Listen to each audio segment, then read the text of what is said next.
Hello guys! Welcome to my YouTube channel. Ako po muli si Teddy Forlanda, isang licensed real estate broker. At ito ang aking day 6 sa aking daily grind. Ngayon ay September 21, Sabado 2024. Walang masyadong inquiries. Mayroon lang ako dalawa. Pero silang inquiries ko na, yung dalawang inquiries ko na yun ay wala pa, hindi naman sila nag-set pa ng appointment para sa viewing. So, ang gagawin ko ngayon ay the usual na checking emails at maghanap ng mga listings, follow up sa mga prospective buyers o mga previous inquiries ko kung baka sila ay magsiset na ng meeting or viewing, at siyempre magpo-post ng mga advertisement. So, yun lang naman ang aking mga usual na routine na ginagawa araw-araw pagka wala akong appointment sa labas at home office. So, ganun ang aking daily grind. Ano po? Pag walang appointment sa labas, walang client na i-meet, ay home office lang, hanap lang ng listing, post ng listing, follow up sa mga clients, checking emails. Ayun, so trabaho pa rin, grind pa din every day. So rest day 0.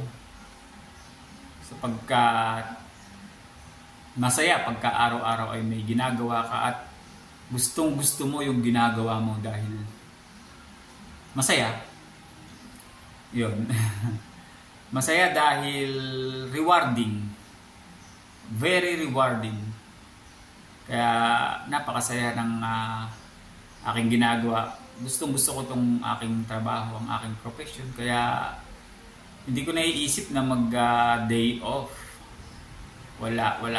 Kasi yun nga, nai-enjoy ko ang bawat minuto, oras, araw, linggo, buwan at taon na lumilipas sa buhay ko na lagi akong may ginagawa. Always productive. Siyempre, meron tayong tinatarget na goal.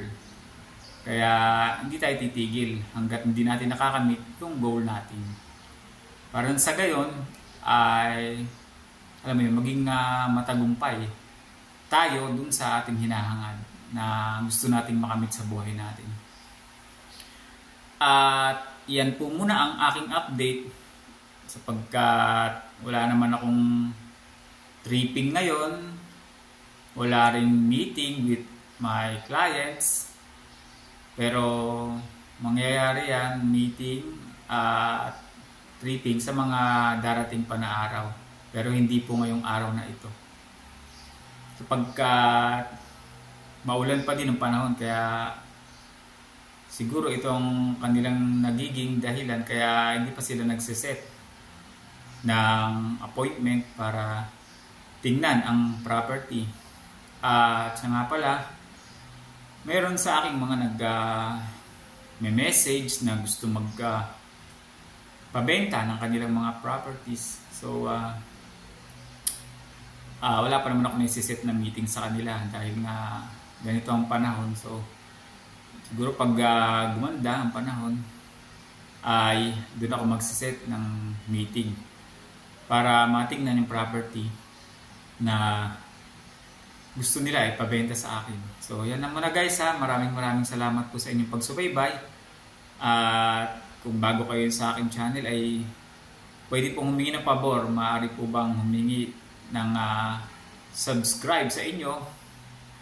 At pakilike na rin ang aking channel upang sa gayon marami pa akong mga mai-share sa inyo patungkol sa aking buhay at sa aking profesyon.